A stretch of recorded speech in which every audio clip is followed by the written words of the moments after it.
My name is Serafina Elwood. I was born and raised in Columbus, Ohio, the kind of city that hums with quiet routine. I lived a life built on structure, early shifts at the hospital, orderly documentation, the rhythm of beeping monitors and white fluorescent lights. As a nurse, I trusted what I could see, measure, and chart.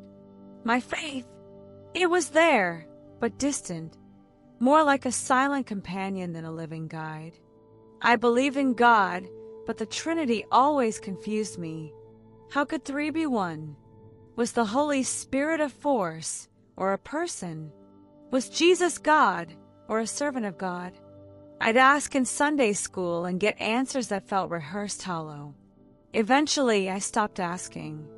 I kept my questions to myself and buried them beneath layers of professional skepticism. That all changed on the morning of April 11th, 2021. I remember the weather clearly. It was one of those crisp spring mornings when everything smells like renewal, wet soil, fresh grass, a touch of warmth in the wind. I had just gotten home from an overnight shift and was standing by the sink, waiting for the coffee to brew. My chest tightened suddenly, like invisible hands were squeezing the life out of me. I dropped the mug. The last thing I saw was a shower of ceramic pieces across the tile floor. No pain, just a sense of release, as though someone had gently unplugged me from the world. Then I was hovering above my body, watching myself crumpled on the ground. The sun poured through the kitchen window in long, golden streams, and for a moment I couldn't understand why everything felt so peaceful. Shouldn't I be panicking? But I wasn't. I felt light, as if every burden I'd ever carried, grief, guilt, anxiety, had been lifted all at once. Below me, paramedics rushed in, voices clipped and tense. I could hear them, but they seemed far away. It was like I was standing behind a thick pane of glass, observing without truly being there. Then the light came. It wasn't like sunlight. It didn't cast shadows or have a source. It simply was everywhere, radiating through everything. And within it was a presence so powerful, so gentle, so utterly consuming that it made me forget everything I thought I knew. I was no longer floating. I was being drawn, pulled by love itself into something larger than comprehension. And standing in the center of that light was a figure. Jesus. He didn't speak at first, but I knew it was him. Not because of a crown or a robe or any familiar image, but because everything in me recognized him. He was the word and the silence, the stillness and the fire. I wanted to fall at his feet, but I couldn't move. My entire being trembled, not with fear, but with awe. And when he finally spoke, it was not through sound, but through knowing. A transmission of truth that bypassed the mind and poured straight into the soul. "Serafina," he said, "you've studied the body, tended to the sick, and trusted what you could see. But now, I will show you what has always been beyond the veil." That was when the journey began. A journey that would shatter every limitation of my understanding and reveal to me the clearest truth I had ever known. The mystery of the Trinity is not a puzzle to be solved. It is a presence to be encountered. And I was about to see it, not in theory, but in living, radiant reality. Jesus looked at me with eyes that held every question I'd ever asked, every late-night whisper into the void, every prayer spoken half-heartedly into silence. And yet, in his gaze, there was no condemnation, only love, pure, unfiltered, and alive. It was the kind of love that doesn't just comfort you, it remakes you. I felt like a mirror being wiped clean, like my soul had never really known what it meant to be seen until that moment. I wanted to stay in his presence forever, But Jesus had something to show me, something deeper than I had ever imagined. With a simple motion, he gestured toward a shimmering expanse of light behind him, and without walking, we moved together through it. It was not a room, not a landscape.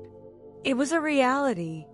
And in that space, I experienced something no theology class or church sermon had ever prepared me for.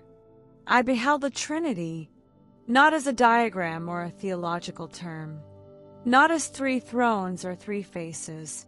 What I witnessed was oneness, a unity so complete that it made the idea of separation seem absurd. I felt the presence of the Father, vast, eternal, the Source. His presence was like an infinite ocean of intention, ancient and unmoved, yet pulsing with tenderness. Then I sensed the Son, Jesus, distinct and yet flowing from the Father like breath flows from lungs. He was the heart made visible, the Word made flesh, the extension of the Father's love into form. And finally, there was the Spirit, impossible to describe, but undeniably real. Like wind and music and light all interwoven, the Spirit moved through everything with purpose, intimacy, and warmth. They were not 3 beings standing apart. They were one presence expressed in 3 ways. One will, 3 expressions. One love, perfectly complete. Jesus allowed me to perceive their relationship, not just their existence, but their communion.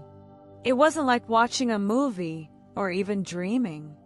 It was as if I became part of it, as if my own spirit was drawn into the flow of their eternal love.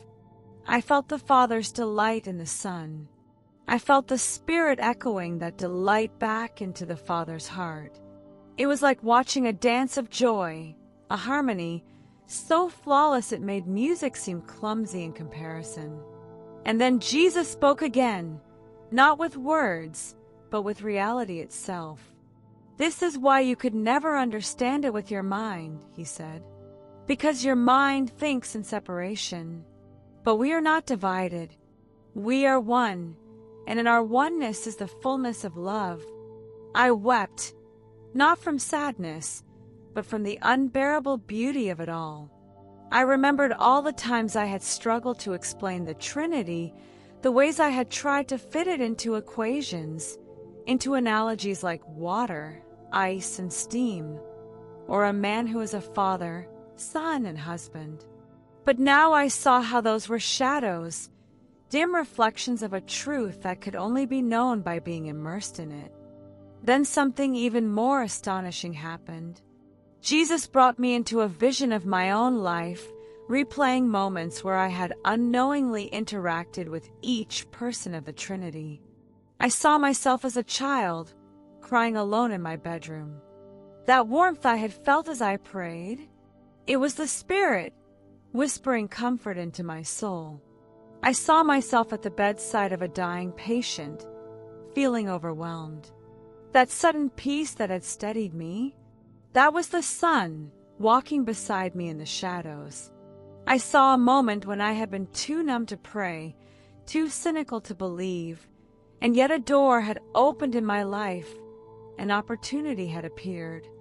That was the Father, always moving in ways I couldn't see, always orchestrating healing even when I resisted it. And in that space, I understood something else. The Trinity is not a puzzle to solve, but a relationship to enter. We were made in the image of this communion. That is why we long for connection, why we ache when we are lonely, why love is the only thing that ever truly satisfies. Because we were born of Love Himself, not a distant, singular deity, but a triune fire of intimacy, unity, and joy. As Jesus continued to reveal these things, I felt my very essence being rewritten. Everything I thought I knew was dissolving, not in confusion, but in clarity. I didn't need to figure it out. I only needed to say yes to it, to allow the truth of it to take root inside me. And just as I felt myself ready to surrender completely, to let go and never return, Jesus looked at me with a seriousness that trembled through eternity. "You must go back," he said. "Tell them what you have seen. Not with arguments, but with the way you live. Show them the Trinity not through doctrine, but through love." And with those words, the light began to dim, not fading, but folding in on itself, as if it was returning to a place beyond time. I felt the pull of gravity, the ache of the body, the heaviness of flesh returning. But my soul had been marked forever. As the brilliance of the divine realm began to dissolve, I found myself hovering again, suspended between the space of heaven and the confines of earth. I could still feel the echo of Jesus' presence imprinted in every part of me, like light that had soaked into my bones. But now there was motion, gravity, the slow return to the place I once called home. Only now, everything about it felt foreign, dim. I hovered above the hospital bed where my body lay. The room was cold and sterile, and I could see the anxious flutter of nurses and doctors still surrounding me. I watched one of them press her hand to my chest, another reaching for a defibrillator. There was panic in their eyes, fear, but I didn't feel any of it. I felt calm, almost detached. Then something strange happened. My soul began to feel tethered again, drawn downward like a feather spiraling back into its nest. I didn't want to go, not because I feared Earth, but because I had tasted something more beautiful than words could ever capture. The colors of that realm, the music of it, the peace, it all made this world feel like a shadow, like a faded photograph of a place once known. But the words of Jesus were clear. I had to return. Not to continue a routine life, but to live differently, to show what I had been shown. The moment I re-entered my body, it was jarring. It felt like crashing into a cage, tight, heavy, aching. My chest burned. My ribs throbbed. I gasped, and it startled the medical team. One nurse let out a sharp cry of shock while a doctor shouted, "She's back. We've got her." I couldn't speak. Not yet. But inside, I was screaming, not from pain, but from the unbearable contrast between where I had been and where I now was. Recovery was slow. The hospital called it a miracle that I had returned at all. I heard terms like flatlined, no pulse, and clinical death. I nodded when they explained, but none of their definitions came close to describing what had happened to me. They called it a cardiac episode. I called it a divine appointment. What surprised me most, though, was how quickly everyone moved on, as if it were just another medical anomaly, a glitch that had somehow reversed itself. But I couldn't move on. I was haunted, in the most sacred way possible, by what I had seen. As soon as I was home, I began to change. I stopped rushing through life. I stopped numbing my pain with endless work and endless distractions. I sat in silence more often, listening for the spirit I had once felt so clearly. The God I now knew was not far away, not unreachable. He was present, here, always, always speaking, but not in thunder, in stillness. People around me noticed. My friends said I looked different, softer, calmer. My coworkers at the hospital said I seemed to glow, as if something had shifted in my soul. But not everyone understood. When I first told a fellow nurse about the Trinity I had seen, she looked uncomfortable and changed the subject. My pastor was kind but cautious. "Be careful," he said. "Not every vision comes from the Lord." I smiled because I understood. The reality of what I'd experienced shattered so many assumptions, even my own. It was hard to explain something that wasn't meant to be explained but experienced. So I stopped trying to convince people with words. Instead, I began living differently. I practiced seeing people through the lens of a Trinity, not as separate, disconnected souls, but as beings created for relationship, for communion, for love. I became gentler with patients who were dying, not just tending to their bodies, but their spirits. I started praying again, not out of obligation, but from a place of deep desire. I felt God in everything. In the sunrise, in the tears of a child, in the stillness of a break room when no one else was talking. And when I was alone, I wept. Not from sadness, but from longing. I missed him. I missed that presence, that light, that eternal embrace that had once held me so completely. But every time I felt that ache, I remembered what Jesus said. Show them the Trinity through love. So I loved, even when it was hard, even when no one saw it. Because I knew now, love wasn't just a virtue. Love was God, and to love was to make him visible. I began writing down what I had seen, not to publish it, but to never forget it. The vision of the Father, the Son, and the Spirit moving together like light through stained glass lived in me. And I knew beyond doubt that the more I lived from that reality, the more others would feel it, whether they believed or not. Some of the most powerful truths don't require agreement. They just require witness. In the weeks that followed my return, it was as if an invisible veil had been pulled back. I began to perceive things I had never noticed before, not with my eyes, but with something deeper, like a spiritual intuition awakened by my time with Jesus. Every conversation, every person I passed in the hallway, every moment of stillness shimmered with significance. It was as though the very air carried messages if I was quiet enough to receive them. I was no longer simply living, I was discerning. One night, just before falling asleep, I felt the same vibration I had known in that other realm. It pulsed gently through my chest, like a whisper of the eternal.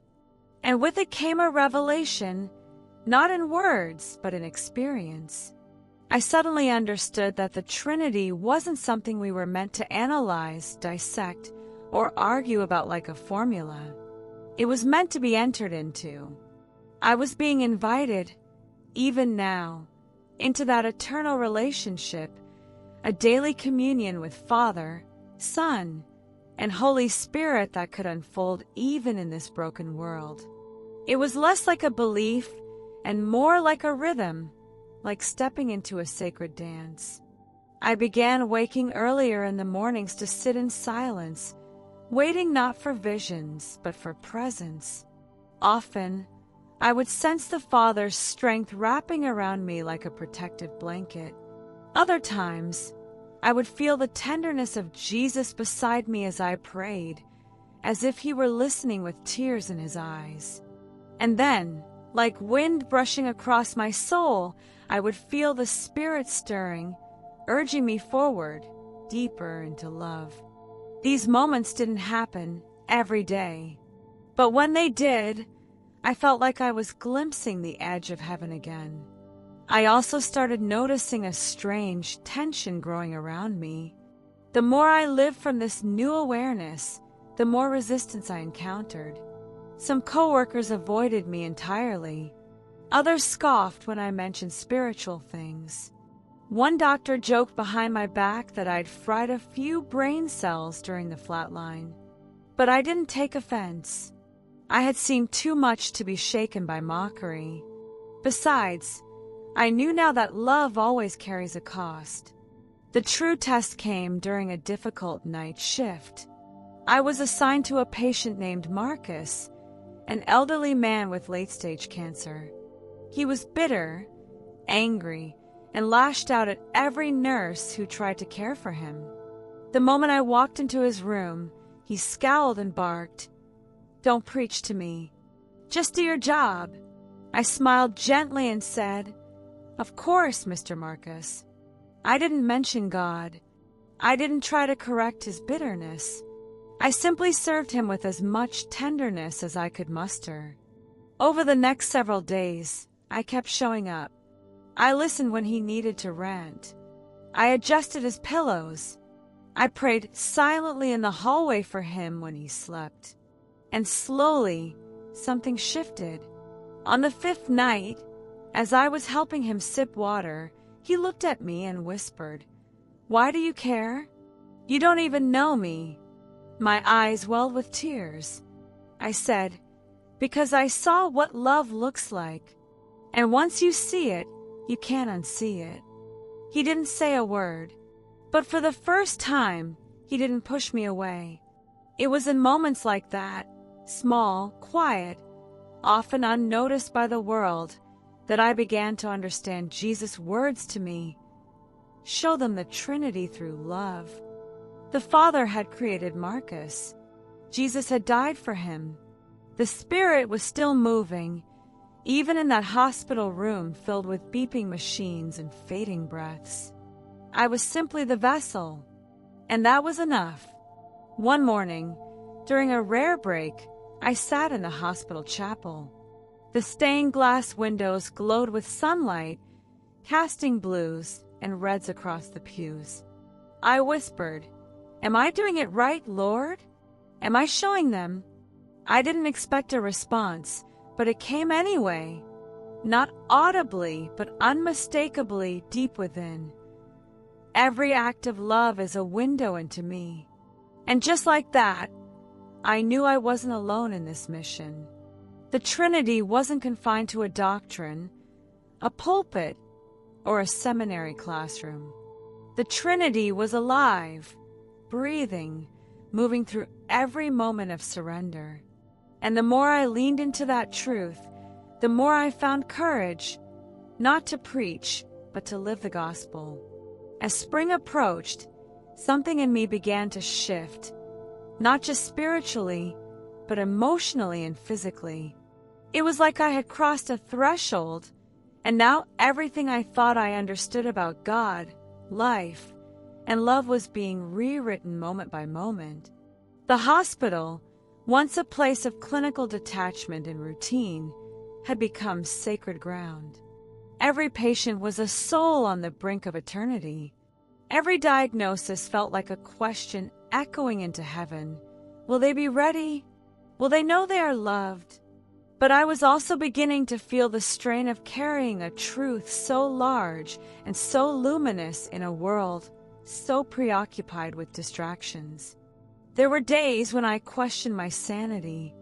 I wondered if I had imagined it all, if the brilliant face of Jesus and the living mystery of the Trinity were just the brain's way of softening death. But every time doubt came, it was met by a deeper peace. I would remember the feeling of being held, not just seen or loved, but sustained by something more real than bone or breath. And the doubt would fade like mist in the morning sun. Then came a moment I'll never forget. I was assigned to a child, 8 years old, named Eli, who had a rare autoimmune condition. He was quiet, brave, and far too wise for his age. His mother had fallen asleep in the chair beside him when I walked in for the night shift. Eli looked at me with those wide, wondering eyes and asked, "Do you believe in angels?"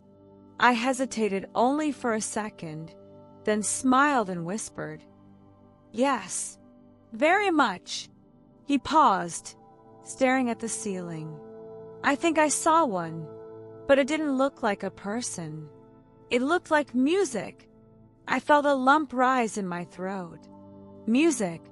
That's exactly what the Holy Spirit had felt like in that other realm, like a vibration, a melody that wasn't heard but known.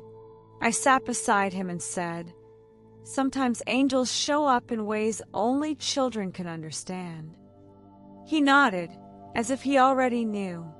Eli passed 3 days later, and I wept, not just for him, but because I had caught another glimpse of the divine threading through the ordinary. He had seen something I had seen. The truth was echoing in the pure hearts of the smallest ones. The kingdom was still near. After his funeral, I went home and sat at my kitchen table, staring at the candle I lit every morning since my return. I whispered to the silence, "I'm trying, Lord. I'm trying to show them."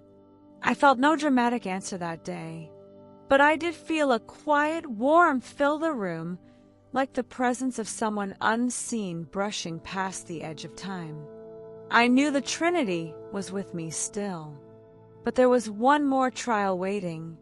It came in the form of a letter, an invitation.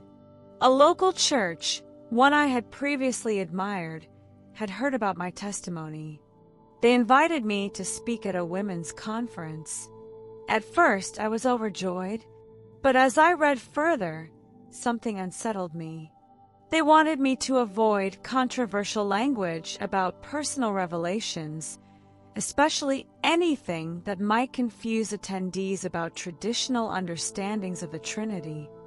In other words, they wanted my story sanitized. I prayed for 3 days, fasted, cried. The Spirit kept stirring the same word in my heart: faithfulness, not popularity, not acceptance, faithfulness. So I declined. I realized then that not everyone would receive this message. Some would reject it, some would fear it, and some would twist it. But I hadn't been given this experience to fit into old molds. I had been sent back to live the reality of the Trinity, to walk as evidence of God's intimate love, not to debate it into acceptance. And that meant standing firm, even if I stood alone. The night after I declined their offer, I had a dream. I was back in the realm of light, but I wasn't floating. I was walking, barefoot, through a garden glowing with gold and soft blue mist. Jesus was there, not in the distance this time, but beside me. He took my hand, looked at me with eyes that contained oceans, and said, "You didn't come back to be understood. You came back to reveal what they've forgotten, that I am with them, always, and I am one." I woke up sobbing. That dream carried me through the next season. And slowly, my mission became clear, not to explain the Trinity with human words, but to embody it, to let people feel the Father's compassion, the Son's mercy, and the Spirit's joy in every encounter. It has been 3 years since my heart stopped and I was taken into the realm beyond time. 3 years since I floated above my own body, since I saw Jesus, since the mystery of the Trinity burned itself into every cell of my soul. I have not gone back to my old life, not really. I still walk the same streets, drink from the same coffee mug, and wear the same name tag at the hospital. But inside, everything is different. It's like living with a veil lifted. The ordinary now radiates with divine possibility. And yet, I've learned this. Carrying divine truth in a human world is not for the faint of heart. The moment you speak of the eternal, of Jesus as not only Savior, but as one with the Father and the Spirit, you begin to feel the divide. Some lean in with awe, others retreat with suspicion.